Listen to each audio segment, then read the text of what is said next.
Assalamu alaikum students, this is your anatomy and physiology mentor Hamza Bhasi, and today our lecture is about the human respiratory system. आज हम human respiratory system के बारे की anatomy पढ़ेंगे, जिसमें हम वो सारे ऑर्गन्स जो कि हमारे रेस्पिरेटरी सिस्टम के अंदर इन्वॉल्व हैं, हम उसके बारे में वन बाय वन डिस्कस करेंगे. लास्ट लेक्चर हमारा ह्यूमन डाइजेस्टिव सिस्टम के बारे में था. होप सो कि वो आपको समझ आया होगा. और आज हम ह्यूमन रेस्पिरेटरी सिस्टम के बारे में डिस्कस करते हैं. सो आज हम देख लेते हैं सबसे पहले what is the respiratory system. ठीक है. So human respiratory system is a network of organs and tissues that help us to breathe. कि रेस्पिरेटरी सिस्टम ऐसा नेटवर्क है ऑर्गन्स का या टिश्यू का जो हमें ब्रीथ करने में, सांस लेने में क्या करती हैं जी, हेल्प करती हैं. The primary function of the system is to introduce oxygen into the body and expel carbon dioxide from the body. So इसका जो मेन प्राइमरी फंक्शन है ना, वो प्राइमरी फंक्शन क्या है कि ये ऑक्सीजन को इनहेल करने में एंड कार्बन डाइऑक्साइड को एक्सहेल करने में हेल्प करता है. ठीक है. So it is the breathing process. And organs जो हैं, मेन ऑर्गन्स हमारे पास, the main organ of respiratory system is the lungs, क्योंकि लंग्स में हमारे जो एल्वियोलाई हैं बेसिकली वही हेल्प करते हैं मेन ब्रीदिंग गैसेस एक्सचेंज के अंदर. तो अदर रेस्पिरेटरी ऑर्गन्स में हमारे पास एक तो नोज़ आ जाता है, हमारा mouth, pharynx, larynx, trachea and then bronchi. ठीक है. So when we breathe the respiratory system takes in oxygen and sends out carbon dioxide. तो जब हम रेस्पिरेटरी सिस्टम के अंदर देखते हैं तो हम सबसे पहली बात क्या कहते हैं कि ये रेस्पिरेटरी सिस्टम हेल्प करता है ऑक्सीजन को इनहेल करने में एंड देन कार्बन डाइऑक्साइड को एक्सहेल करने में. The cells in our bodies needs fresh oxygen to stay alive. हमारे जो बॉडी के सेल्स हैं उनको ताज़ा ऑक्सीजन चाहिए ज़िंदा रहने के लिए. As cells do their jobs they make and give off carbon dioxide. ठीक है. सो हमारे जो सेल्स हैं उनको ऑक्सीजन की ज़रूरत होती है अलाइव रहने के लिए, ज़िंदा रहने के लिए, एंड देन वो कार्बन डाइऑक्साइड को एक्सपेल कर देते हैं. ठीक है. So this exchange of oxygen and carbon dioxide is called the respiration. तो इस एक्सचेंज ऑफ गैसेस जो होती हैं, ऑक्सीजन और कार्बन डाइऑक्साइड, इसको हम क्या कहते हैं जी, रिस्पिरेशन. ठीक है. हमारे जो बॉडी सेल्स होते हैं ना, उनको ऑक्सीजन की ज़रूरत होती है एनर्जी को रिलीज़ करने के लिए. ठीक है. So the inhaled oxygen during respiration is use to break down the food to release energy. अब जो ऑक्सीजन हम इनहेल कर रहे हैं ना रेस्पिरेशन के प्रोसेस के दौरान, वो हेल्प करती है ब्रेक डाउन ऑफ फूड में टू रिलीज़ एनर्जी को रिलीज़ करने के लिए. ठीक है. हम समझ लेते हैं ब्रीदिंग और रेस्पिरेशन के अंदर डिफरेंस. ठीक है. सो ब्रीदिंग क्या होती है? Intake of fresh air and removal of foul air, जिसको हम कार्बन डाइऑक्साइड भी कहते हैं. तो हम क्या करते हैं, ऑक्सीजन को इनहेल करते हैं ब्रीदिंग प्रोसेस में, जबकि कार्बन डाइऑक्साइड को एक्सहेल करते हैं. And breathing is a physical process, क्योंकि आपको पता है हमारा जो रिब्स एरिया है ना, रिब्स, वो कंट्रैक्ट हो रहा है, रिलैक्स हो रहा है, क्योंकि यहाँ पर फिजिकल इन्वॉल्वमेंट हो रही है. सांस लेने में भी एनर्जी चाहिए हमें. ठीक है. तो no energy is release rather used, कि यहाँ पे एनर्जी रिलीज़ नहीं होती बल्कि एनर्जी यूज़ हो रही है, क्योंकि यहाँ पर कॉन्ट्रैक्शन, रिलैक्सेशन, हमारे रिब्स अप हो रहे हैं फिर डाउन हो रहे हैं, क्योंकि हम सांस को इनहेल कर रहे हैं और एक्सहेल कर रहे हैं. और ये एक्स्ट्रा सेलुलर प्रोसेस है, एंजाइम कोई भी इन्वॉल्व नहीं है, और confined to the certain organs, जिसमें एक सर्टन ऑर्गन्स इन्वॉल्व है. ठीक है. रिस्पिरेशन क्या होता है? Oxidation of food to form carbon dioxide, water and energy. So basically क्या होता है हमारे पास, रिस्पिरेशन एक केमिकल प्रोसेस होता है जिसमें ऑक्सीजन जो है वो यूज़ होती है ब्रेक डाउन करने के लिए, किसकी? ग्लूकोज की, to generate energy and carry out different cellular process. एक तो एनर्जी जनरेट होती है और जिससे डिफरेंट सेलुलर प्रोसेसेस जो हैं वो हमारे पास कैरी आउट होते हैं. बायोकेमिकल प्रोसेस है और एनर्जी रिलीज़ होती है in the form of ATP, adenosine triphosphate. ये इंट्रासेलुलर प्रोसेस है और large number of enzymes involve होते हैं और occurs in all the cells of the body.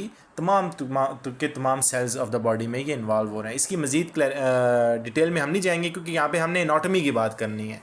तो बेसिकली बस इनका मेन डिफरेंस आप ये याद कर लो कि ब्रीदिंग जो है वो इनटेक ऑफ एयर है और एक्सहेल ऑफ कार्बन डाइऑक्साइड है, जबकि रिस्पिरेशन जो है वो हमारे पास एक ऐसा केमिकल प्रोसेस है जिसमें ऑक्सीजन यूज़ हो रही है ग्लूकोज की ब्रेकडाउन में, ताकि हमारे सेल्स को एनर्जी पहुंच सके। That's it. ये आपने अपने माइंड में ये चीज़ रख लेनी है, ठीक है। तो ये है आज का हमारा topic, anatomy of the respiratory system. So the respiratory system consist of knows, pharynx, लैरिंग्स। अब फेरिंग्स का मैंने डाइजेस्टिव सिस्टम में भी बात की कि डाइजेस्टिव सिस्टम और रिस्पिरेटरी सिस्टम में जो फेरिंग्स है ना, वो दोनों का पाथवे, वो एयर का भी पाथवे एंड वो फूड का भी पाथवे है। एंड देन लैरिंग्स, लैरिंग्स का आपको पता है इट्स अ वॉइस बॉक्स जिसमें वोकल कॉर्ड्स मौजूद होते हैं और वोकल कॉर्ड्स की वाइब्रेशन से साउंड प्रोड्यूस होती है। ये भी इन्वॉल्व है रिस्पिरेटरी सिस्टम में। Then trachea, trachea is a wind pipe. Then bronchi, और ब्रोंकाई के बाद लंग्स आ जाते हैं, ठीक है। सो ब्रोंकाई डिवाइड होते हैं ब्रोंक्यूल्स में, एंड ब्रोंक्यूल्स के आखिर में एयर पैकेट्स मौजूद होते हैं जिनको हम क्या कहते हैं, एल्वियोलाई कहते हैं, ठीक है। अब जो ह्यूमन रिस्पिरेटरी सिस्टम है ना, इसको दो पार्ट्स में डिवाइड किया गया है, समझ लो दो ट्रैक्ट्स में डिवाइड किया गया है। एक हमारे पास अपर रिस्पिरेटरी ट्रैक्ट है और एक हमारे पास लोअर रिस्पिरेटरी ट्रैक्ट है। तो अपर रिस्पिरेटरी ट्रैक्ट की बात कर लेते हैं। Upper respiratory tract is a consist of nose, सबसे पहले हमारा नोज आ जाता है जो नेजल कैविटी है हमारी। देन फेरिंग्स, थ्रोट, जो थ्रोट गले वाला एरिया है। एंड देन एसोसिएटेड स्ट्रक्चर, उसके एसोसिएटेड जितने भी एसोसिएटेड स्ट्रक्चर्स आ जाते हैं, ठीक है। चाहे हमारा नोज़ है, ठीक है, उसके अलावा हमारा माउथ है क्योंकि हम मुंह से भी सांस ले सकते हैं, हमारा फेरिंग्स आ जाता है, ठीक है। एंड देन हम बात कर लेते हैं लोअर रिस्पिरेटरी ट्रैक्ट की। So the lower respiratory tract is consisting of larynx, ये कंसिस्ट करता है लैरिंग्स पे। Trachea which is the wind pipe, bronchi and then lungs, ठीक है। तो यहाँ पर हमारे पास क्या आ जाता है जी, respiratory system consist of the following organs, ठीक है। Nose, pharynx, larynx, trachea, bronchi and lungs. सबसे पहले अब नोज़ की हमें बात कर ली। हम अगर नोज़ को देखें तो वो जब हम फिजियोलॉजी पढ़ेंगे तो उसके फंक्शंस पढ़ लेंगे। उसमें हेयर्स मौजूद होते हैं, म्यूकस मौजूद होता है जो वार्म को, जो हमारे पास एयर है उसको वार्म करता है एंड ह्यूमिडिफाई करता है, और एयर जो है जितने भी डस्ट पार्टिकल्स हैं उनको ट्रैप करते हैं, जितने भी बैक्टीरिया वगैरह सांस के थ्रू आ रहे होते हैं उनको ट्रैप करते हैं। एंड देन वो हमारी जो एयर है वो हमारे फेरिंग्स से होते हुए देन लैरिंग्स पे जाती है एंड देन ट्रैकिया में, ठीक है। अब बात कर लेते हैं हम लैरिंग्स की। तो लैरिंग्स क्या है, लैरिंग्स वॉइस बॉक्स होता है।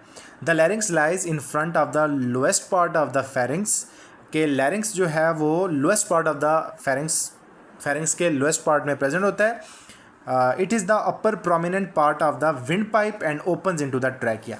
और ये एक प्रोमिनेंट पार्ट है किसका जी, विंड पाइप का, जो कि ओपन हो रहा है किधर, ट्रैकिया के अंदर। और लैरिंग्स में बहुत सारी कार्टिलेजेस हैं। Largest of these in thyroid cartilage, यहाँ पर एक थायराइड कार्टिलेज जो कि लार्जेस्ट कार्टिलेज है, attached to the top of the thyroid cartilage is epiglottis and it helps to close the larynx during swelling.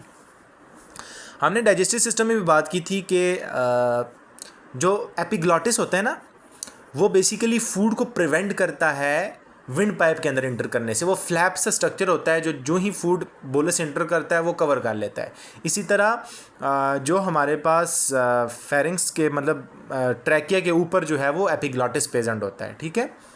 तो एपिग्लॉटिस भी एक कार्टिलेजिनियस स्ट्रक्चर होता है, ठीक है। एंड देन वोकल कॉर्ड्स की बात कर लेते हैं। वोकल कॉर्ड्स मैंने आपको बताया, vocal cords lies inside the larynx. हमारे लैरिंग्स में वोकल कॉर्ड प्रेजेंट होते हैं और इनकी वाइब्रेशन से साउंड प्रोड्यूस होती है। देन हमारे पास ट्रैकिया आ जाता है। Trachea it is about 10 centimeter long, ये विंड पाइप होता है। Then bronchi, so the bronchi are formed by the bifurcation of the trachea. Bifurcation का मतलब होता है कि जो हमारा ट्रैकिया है वो डिवाइड हो जाता है 2 हाफ्स में, ठीक है, डिवाइड हो जाता है आगे ब्रोंकाइज में। और ब्रोंकाई जो है वो एक ट्री लाइक स्ट्रक्चर डेवलप कर देते हैं हमारे लंग्स में, जो कि डिवाइड हो जाता है ब्रोंक्यूल्स में, ठीक है। तो 5th वर्टिब्रा में जाके मतलब ये डिवाइड होता है, ठीक है, और राइट और लेफ्ट ब्रोंकाई में।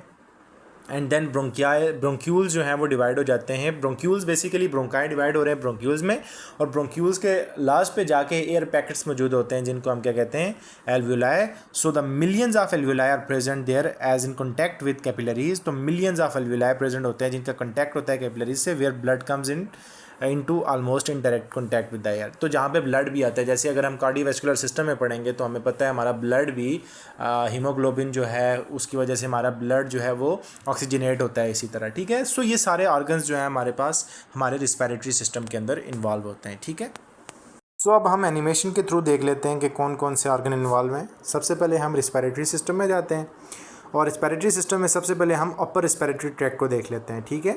तो अपर रिस्पिरेटरी ट्रैक्ट में आप ये देखें, सबसे पहले हमारे पास हमारा नेजल कैविटी आ जाती है, then oral cavity and then pharynx. Pharynx is the both the pathway of food and wind, ठीक है। अब नेक्स्ट हमारे पास आ जाता है लैरिंग्स, और लैरिंग्स की हमने बात की थी। ये हमारे पास जो ऊपर फ्लैप लाइक स्ट्रक्चर है ना, कार्टिलेज का बना हुआ है, ये हमारे पास एपिग्लॉटिस होता है जो कि फूड पाइप जो कि विंड पाइप में जो विंड पाइप को कवर कर देता है जिस टाइम हम फूड खाते हैं, ठीक है। उसके बाद देन हमारे पास ट्रैकिया एंड ब्रोंकाई। देखें ये वाला ट्रैकिया है, लैरिंग्स के नीचे ये ट्रैकिया है। ट्रैकिया जो है वो डिवाइड हो रहा है, इसकी बिफ्रिकेशन हो रही है, ठीक है। ये डिवाइड हो रहा है ब्रोंक्यूल्स में, ये ब्रोंकाई है और ब्रोंक्यूल्स छोटी छोटी वो जो ट्रीज लाइक स्ट्रक्चर है। एंड देन ये हमारे पास क्या आ जाता है, पूरा लंग्स आ जाता है। और यहाँ ये जो ब्रोंक्यूल्स होते हैं इनके इनमें पैकेट ऑफ एयर होते हैं, ठीक है, जो कि ऑक्सीजन को कैरी आउट करते हैं। तो ये सारे ऑर्गन्स जो हैं हमारे पास हमारे टोटल रिस्पिरेटरी सिस्टम में इन्वॉल्व होते हैं, ठीक है। सो ये था आज का हमारा टॉपिक ह्यूमन रिस्पिरेटरी सिस्टम, जिसकी हमने बेसिक एनाटॉमी डिस्कस की। इंशाल्लाह हम फिजियोलॉजी के अंदर इन सब के फंक्शंस के बारे में भी डिस्कस करेंगे। होप सो कि आज का लेक्चर आपको समझ में आया होगा और थैंक्स अ लॉट।